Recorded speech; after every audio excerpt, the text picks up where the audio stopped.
Okay, so this is Biblical Hebrew number 1.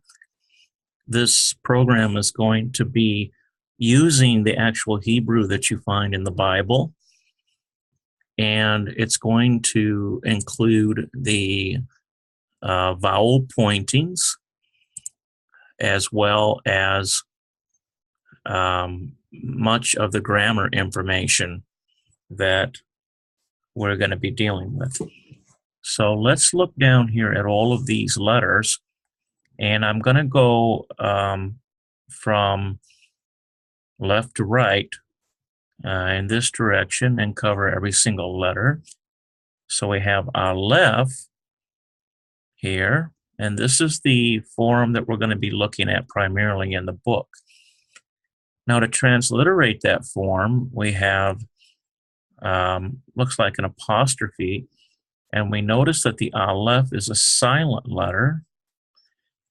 And there's a couple other here. This modern script, sort of like handwriting. We've got that, and then we have a block form. So when we are doing our writing exercises, we can just use the block form. That's simple enough. Okay. The second letter we have is a bet. Okay. And it's transliterated with a B sound, B as in boy. It's our modern script, and it's written this way. Now we have a twin letter here known as a vet, and it's transliterated with the V letter, V as in vine, and we can see the block script and the modern script here. Next we have Gimel, and notice we have Gimel with a hardened G and Gimel without that. The dot in here hardens it. And so they both are transliterated with G sound. G as in go, G as in go. These are handwriting, and here is our block form. Something akin to this. Sometimes is how I'll write it. Okay, now we have Dalet. Okay, and notice that in this case there's a dot in one of them.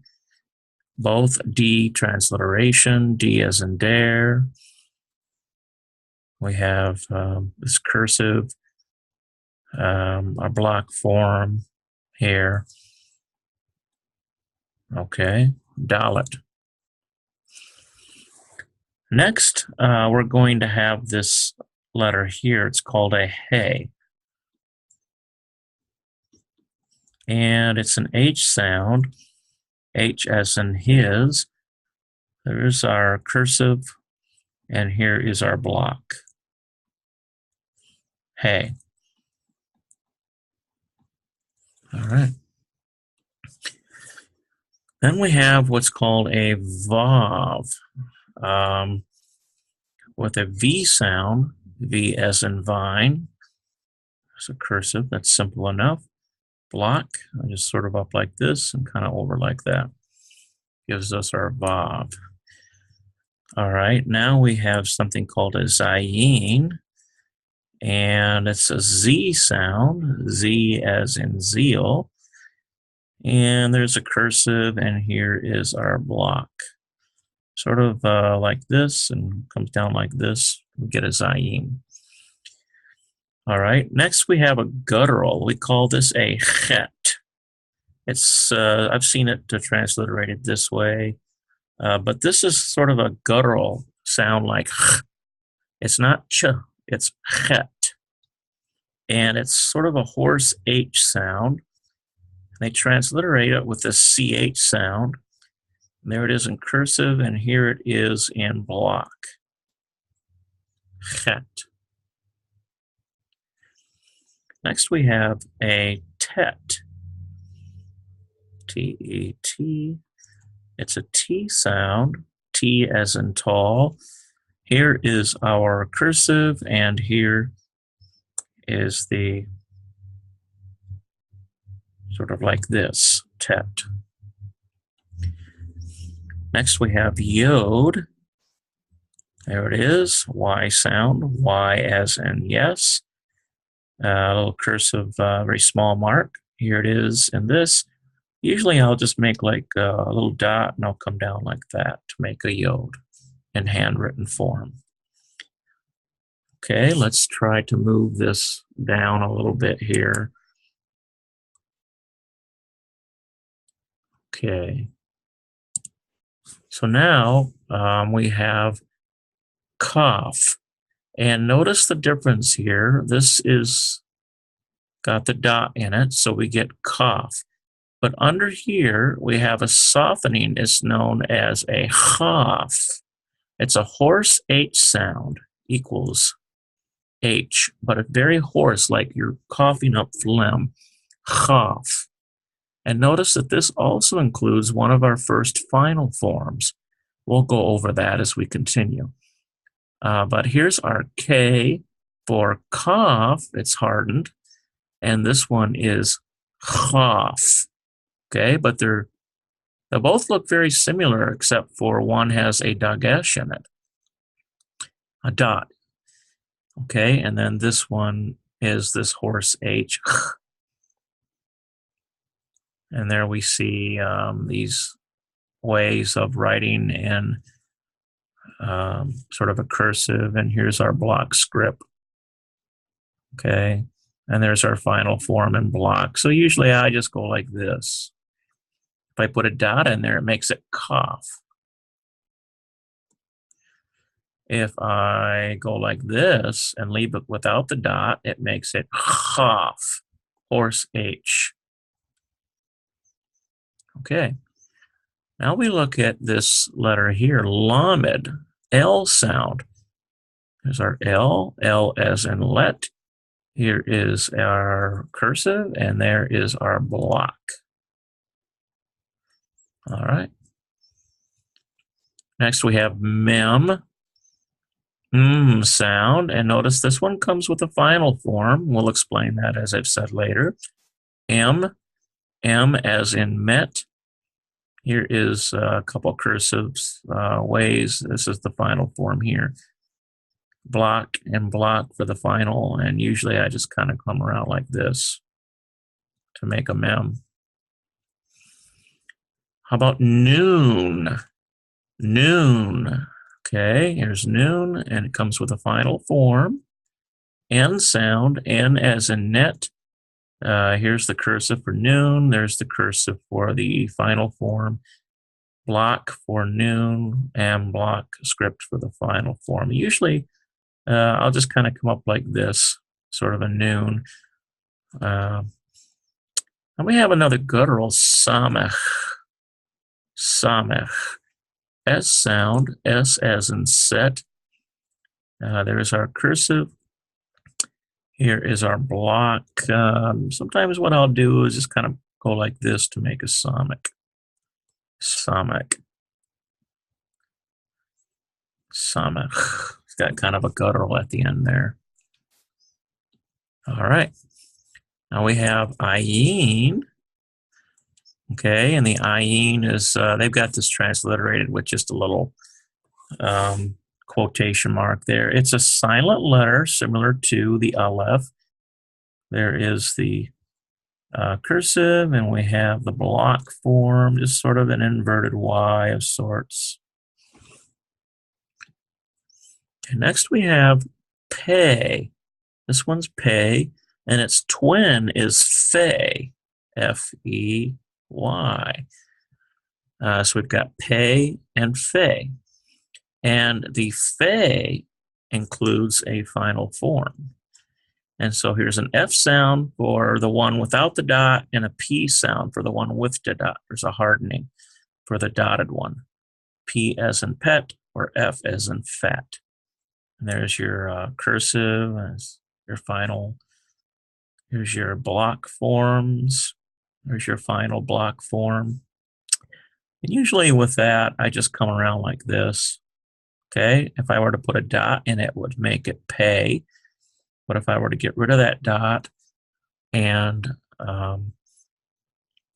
I can get rid of it here real quick here. Oh, I got rid of the whole thing. But bring that around like that, and we get a fe. All right. So now we have zadi.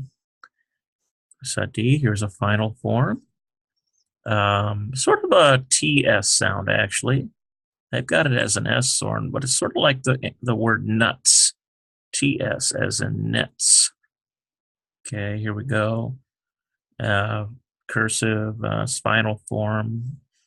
There's your block, and there's your final form block. So usually with this, I come down like this, and we get that for Zadi. So this one here. All right. Now we have kof. Kof. Okay, Q sound. They've got this as K as in keep, but I think it's more along the lines of a Q. Here is cursive, and we've got this kof here. We bring this down along like this, try to do it a little better. Maybe like that. It's a tough one to write. Takes a lot of practice. There we go. Q-O-F, kof. All right, we've got resh. So it looks like a reversed R. It's an R sound, R as in rule. Here's our cursive. Here is our block, our resh. Next we have seen. Okay, and you notice these look very similar, these two. Okay, but notice this one has a dot on the left-hand part of the tine, and this has a dot on the right hand. Okay, so this one is seen as in S-E-E-N, transliterated. And this one is sheen, S-H sound.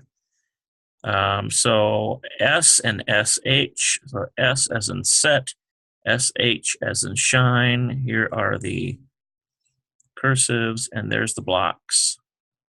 Okay.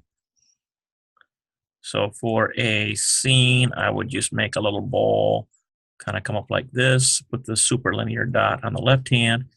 For a sheen, I would make a little bowl, come up like this, put it on the right hand there. Okay.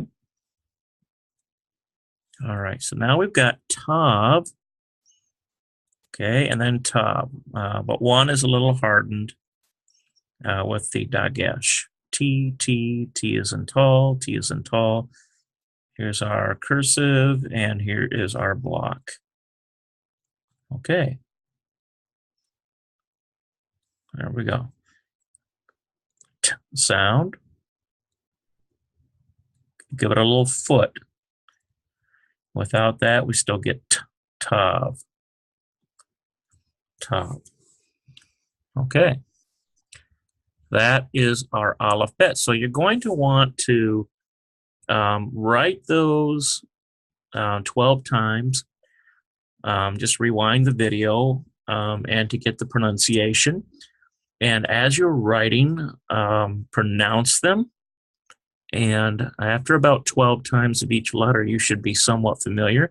And then you're going to want to make yourself some 3x5 flashcards and put every single one of these letters on there. And on the back, put the name of the letter. And then test yourself. And the ones that you get put off to the side, you know those. The ones that you continue to miss after writing them 12 times, write another 12 times. And pretty soon you will get them memorized. But the alphabet has to be memorized before we move on in our study of Hebrew. Okay, so now let's go here to some of these notes about this lesson. For lesson number one, we have here that the pronunciation recommended here is based upon that used in modern Hebrew. It is known as Sephardic pronunciation. Sephardic is more Middle Eastern in pronunciation versus perhaps Ashkenazi, which is European, and it's sort of blended with European languages more over the centuries. A point is being placed under the H when it transliterates chet, and under the T when it transliterates tet, and under the S when it transliterates tzaddik, because this is to distinguish these letters from others that have similar sounds. So, for example, this chet looks very much like a hey. Okay, and so in order to transliterate it, since they both are an H sound of sorts, the one with the guttural part has to have a dot under it. So that's what they're saying there. Okay, now there are 22 letters in the Hebrew alphabet, and this number is arrived at by counting the seen and the sheen as variant forms of the same letter. These are known as twin letters. And there's 4 sets of these twin letters in the alphabet, you'll notice. Now, the Hebrew alphabet contains no vowels, but only consonants. This is because ancient Hebrew was written without vowels. Its correct pronunciation was based upon an oral tradition handed down from generation to generation. A written vowel system was devised in the period between 8500 and 1000 for the primary purpose of preserving the oral tradition. A text without vowels is called an unpointed text. Synagogue scrolls even today are written with an unpointed text, as are most books, magazines, and newspapers printed in modern Hebrew. The written vowels are of great benefit to the beginning student and will be studied in Lesson 2. The first letter in the alphabet is Aleph, but it must not be confused with the English A or Greek alpha. The latter two are vowels, while the Aleph is always a consonant. Hebrew is written and read from right to left. Okay, so this direction, right to left. Thus, the letters of the alphabet should be written as follows. Okay, let's bring this page down a little bit.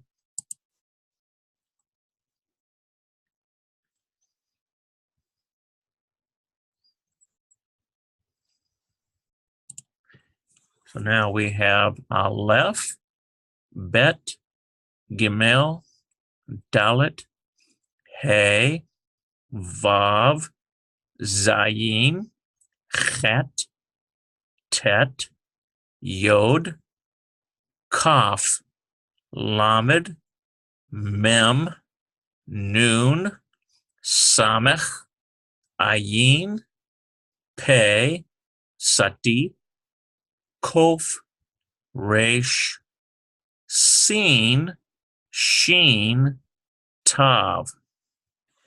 Okay, and they are read as follows: Aleph, Bet, Gimel, and so on, as I've just demonstrated for you. There are no capital letters in Hebrew. Okay. Each letter in the Hebrew alphabet represents the initial consonant of the Hebrew name for that letter. The Hebrew names minus vowels are as follows. Okay, so we have Aleph, we've got Bet, here's Gimel, here's Dalet, here is Hey, here's Vav, Zayin, Chet, Tet, Yod, Kaf, Lamed, Mem, Nun, Samech, Ayin, Pei, Sati, kof, resh, sin, shin, tav. Okay? Each letter in the alphabet represents the initial consonant of the Hebrew name for that letter. And there are the Hebrew names. I have pronounced them for you. Okay. Now, as we continue down here, okay, so we have 6 Hebrew consonants. Okay. So we have we'll start here, the bet, Gimel, Dalet, Kaf, Pei, and Tav. They may appear either with or without a dot placed within them. The dot is called a dagesh lean, and there's more than one type of dagesh. Okay, the dagesh just simply equals a dot. The dot will normally be required when one of these 6 consonants begins a new word. It may even be required when one of them begins a new syllable within a word. Rules governing the use of the dagesh lean will be studied later. A convenient device for remembering the consonants that sometimes accept a dagesh lean is to memorize the artificial words beged kafet.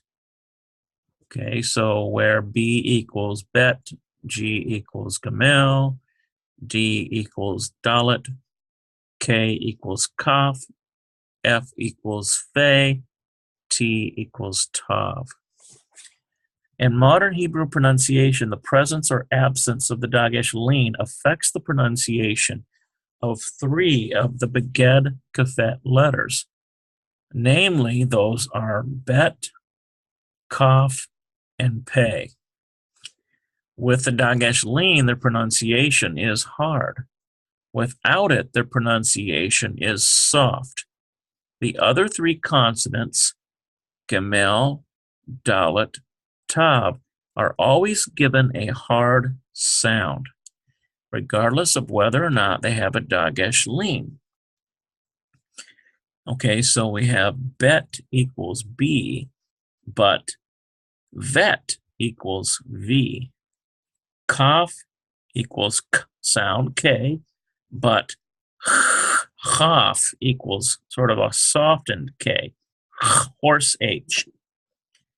We've got pei equals P, but without that we get fe, it's softened. Gemel equals G, and gamel equals G. Okay? Sort of this is a little harder. Dalet, D, Tav, T, Tav, T.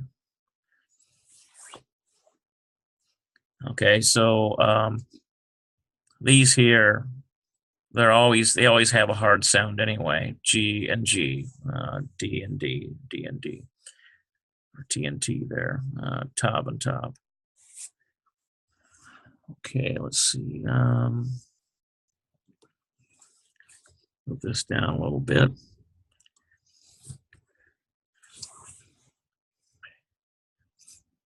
Okay, so the Vav is pronounced like V in vine.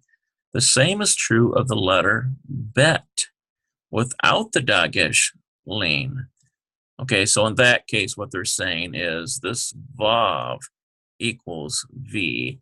And also, if you don't have the dagesh in the bet, equals V sound. One is vet, and this one is a Vav. Okay, so they both equal a V sound. Okay. So note also that an alternate name for the letter Vav is W-A-W, pronounced like the letter W in we.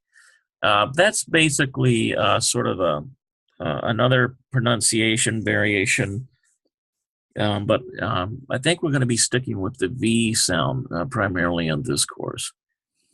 Okay, 5 letters take special forms when they stand at the end of a word. Note that 4 of the final forms extend below the line, which is not the case with regular consonants, except in the case of kof. So here's our regular forms. We've got zadik, pei, noon, mem, chaf. Okay, so they're all on the line. If you imagine a sheet of paper. Their final forms, however, extend below the line, with the exception of the mem. The mem sophete, or the final mem, does not. So we've got a sadi sophete, a fe sophete, a nun sophete, a mem sophete, and a chaf sophete. 5 of the consonants, aleph, he, chet, ayin, and sometimes resh, are classified as gutturals because of their having originally been pronounced in the throat. Their distinctive characteristics will be studied later. Okay, 113. Certain letters are classified as sibilants because of their S sounds. They are zayin, samach, sadik, sin, and sheen. Their presence in certain verb forms influences the writings of these forms, okay? We'll see that in a later chapter. Okay, individual Hebrew letters stand alone and are not joined to each other except in modern script.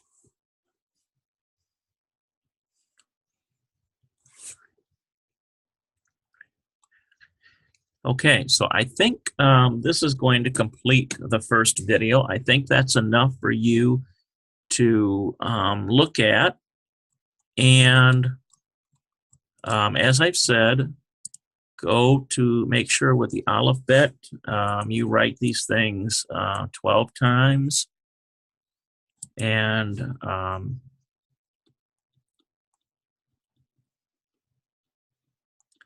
each letter 12 times, okay? And pronounce them as well. And memorize these. And look over these rules. Now, you're not going to have to memorize the rules. I will remind you of them as we continue on in this study. But they are definitely going to be very much in use as we get into the exercises. So the next video, hopefully we will focus on these exercises and do these for you. And then you can take a piece of paper and do them as yourself as well. Okay. Well, it's been a pleasure presenting this to you. And since you are a supporter of this ministry here, we offer this to people who join with us in our ministry efforts here in Greenwood and the surrounding areas. And I want to thank you sincerely for your support and your prayers. Okay, with all of that, I will bid you shalom, shalom.